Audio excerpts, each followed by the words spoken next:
चीज को मैं अपनी दासी बनाऊंगा। तुम सब अपना मुंह बंद करो। 50 सिक्के, इसके जैसी चीज मुझे और कहीं नहीं मिलेगी। बाजार में भीड़ इकट्ठी हो गई थी। मर्द अपने पैसे गिन रहे थे और अवंतिका को इस तरह घूर रहे थे जैसे वो कोई सामान हो। उनकी आंखों में दरिंदगी साफ दिख रही थी।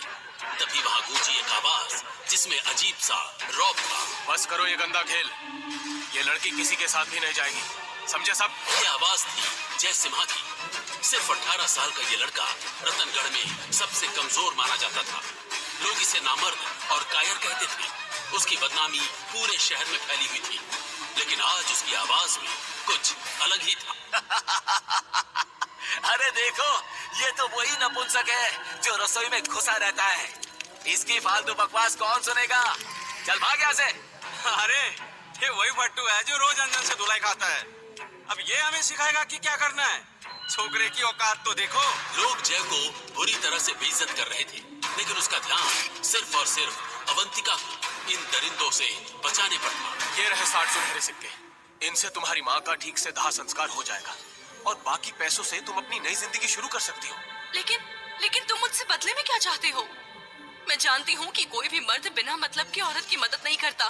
तुम्हारी शर्त क्या है? मैं तुमसे कुछ नहीं चाहता, ना तुम्हारा जिस्म, ना तुम्हारी सेवा। बस इतना चाहता हूँ कि तुम आजाद रहो और कोई भी तुम्हारी मजबूरी का फायदा ना उठा सके। जय के इन खूबसूरत शब्दों से अवंतिका का दिल भर आया। उसे लगा कि शायद दुनिया में अब भी कोई अच्छा इंसान बचा है। हिचकिचाते हुए उसने अपने चेहरे से कपड़ा हटाया और जैसे ही उसका चेहरा सबने देखा तो वहां मौजूद हर मर्द की सांस अटक गई। वो इतनी खूबसूरत थी कि चांद भी उसके सामने शर्मा जाए। इस सुंदरता के लिए तो मैं 100 सिक्के देता हूँ, अभी इसी वक्त। 200, मैं 200 सिक्के देता हूँ। तभी वहां गूंजी एक दहाड़ जिससे पूरा बाजार हिल गया। 300 सुनहरे सिक्के, और अब किसी कुत्ते की हिम्मत नहीं होनी चाहिए मुझसे ज्यादा बोली लगाने की, समझे सब? ये आवाज हर्यक वंश के राजकुमार सामंता की थी। उसकी बदनामी पूरे साम्राज्य में फैली हुई थी। औरतों को तड़पाना, उनके साथ जुल्म करना उसका नशा था। इसलिए लड़कियां उसका नाम सुनते ही घरों में छुप जाती थी, क्योंकि उसकी जबरदस्ती की वजह से कितनी ही लड़कियों की जिंदगी बर्बाद हो चुकी थी। वाह, क्या खूबसूरत चीज है, इसे तो मैं अपनी हवेली में रखूंगा। सामंता की बात सुनते ही जय गुस्से से बोल पड़ा। समंता, ये लड़की अब आजाद है, यहाँ कोई नीलामी नहीं हो रही। अपना रास्ता नापो और भागो यहाँ से। क्या बोला बे सिंगल पसली? तू मुझे सिखाएगा?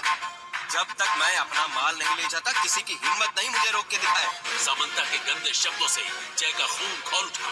उसने अवंतिका का हाथ पकड़ा और उसे अपने साथ ले जाने लगा। ये देख भीड़ में बवाल मच गया। इस जय को अपनी जान प्यारी नहीं है क्या, जो राजकुमार सामंता से पंगा ले रहा है? अचानक सामंता जोर से चिल्लाया, सिपाहियों, इस हरामजादे को ऐसा सबक सिखाओ कि इसे छठी का दूध याद आ जाए। तुरंत 4 ताकतवर सिपाही भाग कर आए। उन्होंने अपनी तलवारें निकाली और जय को घेरने की कोशिश की, लेकिन जैसे ही उन्होंने जय को मारने की कोशिश की, जय ने एक एक करके सब कुछ चारों खाने चित कर दिया। हर कोई ये देख हैरान था कि जय, जो अपने कमजोर शरीर के लिए जाना जाता था, उसने हट्टे कट्टे सैनिकों को मार गिराया। मैं किसी से नहीं डरता, मैं राजकुमार हूँ, आज इस कुत्ते को मार डालूंगा। सैनिकों को ढेर देख सामंता को कुछ समझ नहीं आया और उसने अपना रौब दिखाने के लिए तलवार निकालकर जय पर झपट्टा मारा, लेकिन जय ने उसकी तलवार को हवा में ही रोक दिया और फिर एक ही झटके में सामंता को दूर फेंक दिया। मेरा सर! अगली बार किसी भी औरत को परेशान करने से पहले सोच लेना, समझा? सामंता जमीन पर औंधे मुंह पड़ा था, लेकिन उसकी अकड़ कम नहीं हो रही थी। तू समझता है मैं तुझे छोड़ दूंगा? मैं ये कभी नहीं भूलूंगा। इसका बदला तेरी मौत होगी जय सिम्हा। सामंता वहां से निकल गया, लेकिन उसकी आंखों में बदले की आग जल रही थी। जय ने अवंतिका को उसके घर छोड़ा और हवेली की तरफ जाने लगा। तभी रास्ते में उसे कोई ऐसा दिखा जिसे देख उसकी धड़कनें बढ़ गईं। उसके सामने राजकुमारी समीक्षा थी, जिसे जय बचपन से ही पसंद करता था, लेकिन उसे कभी बोल नहीं पाया। पर आज उसने ठान लिया सीधा समीक्षा को सब बता देगा। समीक्षा, यार एक मिनट सुनो ना। हाँ बोल जय, लेकिन झटपट। मुझे अंजन से मिलना है, उसने आज फिर धमाका किया है। समीक्षा, मैं तुमसे बहुत प्यार करता हूँ, क्या तुम मेरी बनोगी? क्या? तुझसे प्यार? जय, रहना देखा है कभी? एकदम फिसड्डी है तू। समीक्षा के कड़वे बोल सुनकर जय का चेहरा एकदम लाल हो जाता है। उसकी आंखों में ठुकराए जाने का दर्द साफ दिख रहा है। यार समीक्षा, मैं मानता हूँ कि मैं उतना ताकतवर नहीं हूँ, लेकिन मैं तुझे रानी की तरह रखूंगा। रानी की तरह? अरे जय, तू जो खुद घोड़े पे चढ़ने से कांपता है, मुझे रानी बनाएगा? असली मर्द कैसे होते हैं देखना है तो सामने देख, अंजन आ रहा है। अंजन जैसे ही वहाँ पहुँचता है तो जय का चेहरा गुस्से से लाल हो जाता है। अरे समीक्षा, यहाँ हो, और ये नाकारा तुम्हारे साथ क्या कर रहा है? अंजन, आ गए तुम? जय यहाँ मुझसे इश्क का इजहार कर रहा था। क्या? वाह, अंडे से निकला नहीं और इश्क होने लगा। अंजन की हंसी चारों तरफ गूंज रही है। अरे हारे हुए, तेरी औकात देख। कल घोड़े से गिरकर तो तू बच्चों की तरह रो रहा था, और आज तू लड़की पटाने आ गया। बिल्कुल सही अंजन। जय को लगता है कि कोई खूबसूरत लड़की उससे प्यार करेगी जो तलवार भी ढंग से नहीं उठा सकता। मैं बेहतर होने की कोशिश कर रहा हूँ। अबे घोचू योद्धा पैदा होते हैं, बनाए नहीं जाते। देख मुझे, मैंने अकेले अपने दम पर पूरे डाकू गिरोह को हरा दिया था। बिल्कुल सही अंजन। तुम जैसे असली शेर से ही कोई समझदार लड़की मोहब्बत करना चाहेगी। समीक्षा को असली मर्द पसंद है, तेरे जैसा मम्मी का लाडला नहीं। जय के दिल पर जैसे हथौड़ा मारा गया हो। समीक्षा की पसंद और अंजन की मौजूदगी उसे अपनी हकीकत बता रही है।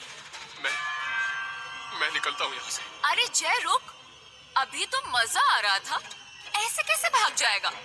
तुम चाहते हो ना कि मैं तुमसे शादी करूं, तो मैं तैयार हूँ, लेकिन मेरी एक शर्त है। अचानक समीक्षा के बदलते फैसले को सुन अंजन हैरान रह गया, तो वही जय का चेहरा खुशी से जगमगा गया। हाँ, मैं हर शर्त मानने को तैयार हूँ समीक्षा। तो मेरी शर्त है कि तुम दक्ष बनकर दिखाओ। अगर तुम दक्ष बन गए तो मैं तुमसे शादी कर लूंगी। जय को जैसे बिजली का झटका लगा। दक्ष बनना कोई खेल नहीं था। पूरे अंबिका साम्राज्य में सबसे ताकतवर योद्धा को दक्ष की उपाधि मिलती थी और हारने वाले को मौत। समीक्षा की शर्त सुन अंजन जोर जोर से हंसने लगा, तो जय हड़बड़ाते हुए बोला, दक्ष प्रतियोगिता? लेकिन समीक्षा, वहाँ तो क्या मौत है? अगर तुम सच में मुझसे प्यार करते हो तो मेरे लिए इतना तो कर ही सकते हो ना? लेकिन समीक्षा, तुम जानती हो कि मैं इतने शक्तिशाली योद्धाओं से नहीं लड़ सकता। बिल्कुल सही, तुम कायर हो। तुम्हारे जैसे नाकारा को कोई हक नहीं बनता कि तुम मुझ जैसी लड़की से शादी की बात करो। समीक्षा की बातों ने जय को मजबूर कर दिया और उसने ये चैलेंज एक्सेप्ट कर लिया। मैं कायर नहीं हूँ, मैं ये चैलेंज एक्सेप्ट करता हूँ। इस बार की प्रतियोगिता में जय सिम्हा दक्ष बन के दिखाएगा। जय ने ठान लिया था वो सीधे दक्ष बनने की प्रतियोगिता में नाम लिखवाने गया, लेकिन वहाँ मिला उसे रतनगढ़ का सबसे खतरनाक योद्धा जिगर। अरे यहाँ नौकरों के नाम दर्ज नहीं होते, यहाँ ऊंचे दर्जे के योद्धा ही आ सकते हैं। अंबिका साम्राज्य में हर योद्धा को दर्जा मिलता था। जिगर 6वें दर्जे का योद्धा था, जबकि जय पहले दर्जे पर भी नहीं पहुंचा था। मैं अपना नाम लिखवाने आया हूँ। जब तक मेरी बारी आएगी तब तक मैं पहले दर्जे का योद्धा बन चुका हूँगा। क्या बकवास कर रहा है तू और योद्धा जो 18 साल का होकर भी बच्चों से हार जाता है। मेरी चिंता कर रहे हो या अपनी? कहीं डर तो नहीं रहे कि मैं सच में दक्ष बन जाऊं? अपनी हकीकत भूल गया, तुझ पर तो श्राप है, तू कभी भी ताकतवर नहीं बन सकता। जिगर सच कह रहा था, जय पर कोई श्राप था जिसकी वजह से वो हमेशा कमजोर रहा। जैसा बाप वैसा बेटा, तेरे बाप पर भी यही श्राप था, इसलिए वो तुझे छोड़कर भाग गया। जय ने कोई जवाब नहीं दिया। वो घर गया और अपनी माँ कादम्बिनी से मिला। माँ, आखिर कब तक मैं श्राप की वजह से ऐसे ही बेइज्जत होता रहूंगा? कब तक मुझे अपनी पहचान छुपा कर रखनी होगी माँ? बेटा, तुझे जल्दी ही सब पता चल जाएगा। तू हमेशा ऐसा नहीं रहेगा। नहीं माँ, मैं ये सुनते सुनते थक गया हूँ। आज मुझे मेरे सारे सवालों के जवाब चाहिए। मेरे पिताजी कहाँ हैं? मैं किसी से क्यों नहीं लड़ सकता?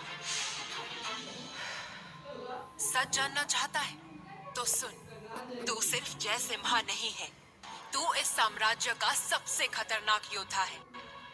लेकिन तेरी असली शक्ति एक खास मुकाम पर आकर ही जागेगी। मतलब? तेरे अंदर एक ऐसी शक्ति छुपी है जो इस दुनिया को हिला सकती है, लेकिन अगर तू दक्ष बनने की कोशिश करेगा तो ये शक्ति तुझे मार भी सकती है। मतलब दक्ष बनना मेरे लिए खतरनाक है? हाँ बेटा, लेकिन अगर तू ये रास्ता चुनता है तो मैं तेरे साथ हूँ।